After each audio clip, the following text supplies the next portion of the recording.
Class में बैठे हुए गोलू का मन पढ़ाई से ज्यादा आने वाली छुट्टियों पर था। अचानक से उसका ध्यान दीवार पे टंगे कैलेंडर पर गया, जिसे देखने के बाद उसके मन में एक गंभीर प्रश्न उठा कि आखिर ये वारों के नाम और उसके क्रम इसी प्रकार क्यों रखे गए। तो दोस्तों, आइए गोलू के इस प्रश्न का उत्तर इस वीडियो के द्वारा जानते हैं। नमस्कार, वैदिक मोशन में आपका स्वागत है।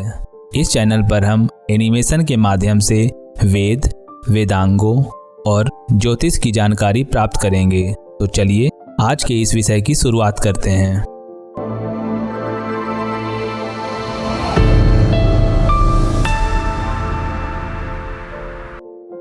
दोस्तों, सप्ताह के वार से तो हम भली भांति परिचित हैं, जो इस प्रकार हैं: रविवार, सोमवार, मंगलवार, बुधवार, गुरुवार, शुक्रवार और शनिवार।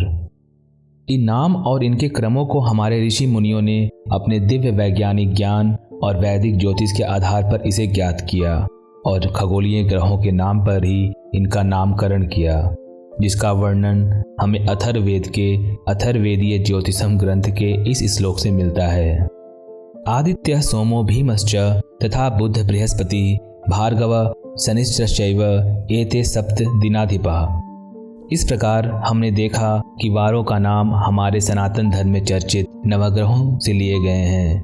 इन नवग्रहों में प्रत्यक्ष ग्रह की संख्या 7 है और बाकी 2 ग्रह राहु, केतु, छाया ग्रह यानी शैडो प्लैनेट हैं। इसलिए प्रत्यक्ष ग्रहों के आधार पर वारों की संख्या भी 7 होती है। आइए इसे और विस्तार से समझते हैं। रविवार, जिसका संबंध सूर्य यानी सन से है। सोमवार, जिसका संबंध चंद्र यानी मून से है। मंगलवार का संबंध मंगल यानी मार्स से है। बुधवार का संबंध बुध ग्रह यानी मरकरी से है। गुरुवार का संबंध गुरु ग्रह यानी जुपिटर से है। शुक्रवार, जिसका संबंध शुक्र ग्रह यानी वीनस से है। और शनिवार का संबंध शनि ग्रह यानी सैटर्न से है। अंग्रेजी भाषा में भी इनका क्रम इसी प्रकार है: Sunday, Monday, Tuesday, Wednesday, Thursday, Friday and Saturday. ये अंग्रेजी नामकरण भी विभिन्न सांस्कृतिक मिश्रण से लिया गया है, जैसे संडे, मंडे और सैटरडे, जो क्रमशः सूर्य यानी सन, चंद्रमा यानी मून और शनि अर्थात सैटर्न से लिया गया है, जो खगोलीय ग्रह हैं। वहीं बाकी के नाम नॉर्स गॉड्स के नाम पर रखे गए हैं, जो फेमस नॉर्स या नॉर्डिक माइथोलॉजी के गॉड थे और वो किसी विशेष ग्रह से संबंध रखते थे। जैसे ट्यूसडे का नाम टायर के नाम पर रखा गया, जो गॉड ऑफ वार और गॉड ऑफ मार्स थे, जिनके नाम पे उस वार का नाम टायर्स डे पड़ा और बाद में इसे ट्यूसडे कहा जाने लगा। वेंसडे गॉड ऑफ मरकरी के नाम पर रखा गया, जिनका नाम था ओडिन, जिन्हें दूसरे माइथोलॉजी में वोडेन के नाम से भी जाना जाता था, जिनके नाम पे उस वार का नाम वोडेंस डे पड़ा, जिसे बाद में वेंसडे कहा जाने लगा। उसी तरह थर्सडे यानी थॉर्सडे, जिसको गॉड ऑफ जुपिटर थॉर के नाम पर रखा गया, जो god of lightning and thunder थे। और फ्राइडे का नाम goddess of love and goddess of Venus Frigg के नाम पर रखा गया। तो दोस्तों, इस प्रकार आपने देखा कि अंग्रेजी भाषा में भी दिनों के नाम को आकाशीय ग्रहों के आधार पर ही रखे गए हैं। आइए अब हम सप्ताह के वार क्रम को समझते हैं। इस वार क्रम को समझने के लिए पहले हमें वैदिक ज्योतिष के होरा चक्र की व्यवस्था को समझना होगा। होरा शब्द वैदिक शब्द अहोरात्र से लिया गया है। अहोरात्र यानी दिन रात। हिंदू सनातन धर्म में दिन की शुरुआत सूर्योदय से होती है और एक सूर्योदय से दूसरे सूर्योदय तक 24 होरा होते हैं। इस प्रकार हम कह सकते हैं कि एक होरा अहोरात्र का 24वां भाग होता है। जानकारी के लिए बता दें कि इसी होरा शब्द से अंग्रेजी भाषा के आवर शब्द की उत्पत्ति हुई है।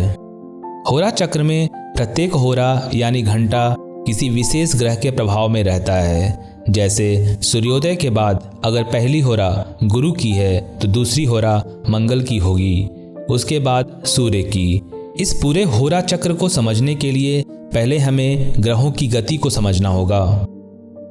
दोस्तों, यहाँ ध्यान देना होगा कि पृथ्वी से देखने पर हमें सूर्य घूमता हुआ दिखाई देता है, इसलिए वैदिक ज्योतिष में भू केंद्रित यानी जियोसेंट्रिक पद्धति को अपनाया गया है और गणना करने के लिए अपने आप को यानी पृथ्वी को स्थिर किया गया है ताकि बाकी ग्रहों की गति को पृथ्वी के संबंध में ज्ञात किया जा सके।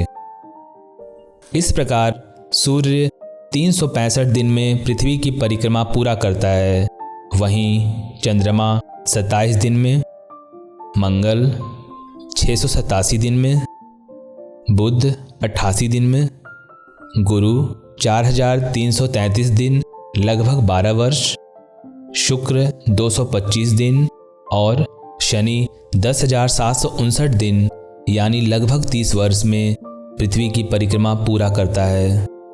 अगर इस क्रम को ग्रहों के चाल के अनुसार धीमे से तेज क्रम में व्यवस्थित करें तो कुछ इस प्रकार हमें यह क्रम प्राप्त होगा। शनि, गुरु, मंगल, सूर्य, शुक्र, बुध, चंद्र। इसी क्रम को हम होरा चक्र के लिए उपयोग करेंगे। अब होरा चक्र में इन ग्रहों को स्थापित करेंगे। जैसे सूर्योदय के बाद अगर पहली होरा शनि की है तो दिन शनिवार होगा, इसके बाद का होरा गुरु, फिर मंगल, सूर्य। इस क्रम में 24वीं होरा मंगल की होगी, उसके बाद की होरा सूर्य यानी अगले दिन के सूर्योदय के समय की पहली होरा सूर्य की होगी और दिन रविवार होगा। दोस्तों, हम इसे और भी सरल माध्यम से समझ सकते हैं। जैसे 24 होरा के बाद 25वीं होरा दूसरे दिन की पहली होरा होगी, तो हम 25 को वार की संख्या यानी 7 से भाग देंगे तो शेषफल 4 आएगा। तो इस प्रकार किसी भी दिन के प्रथम होरा से 4 गिनने पर होरा चक्र का अगला ग्रह जो आएगा वही दूसरे दिन का प्रथम होरा होगा और उसी के नाम पर वह वार का नाम होगा। इस तरह से हमने वैदिक ज्ञान के आधार पर वारों के नाम एवं उनके क्रमों के स्पष्टीकरण को समझा। वीडियो को देखने के लिए धन्यवाद। अगर आज आपने कुछ ज्ञान अर्जित किया हो तो इसे लाइक करें, शेयर करें और वैदिक मोशन को सब्सक्राइब करें और अपना फीडबैक कमेंट बॉक्स में जरूर दें। आभारम, नमस्कारम।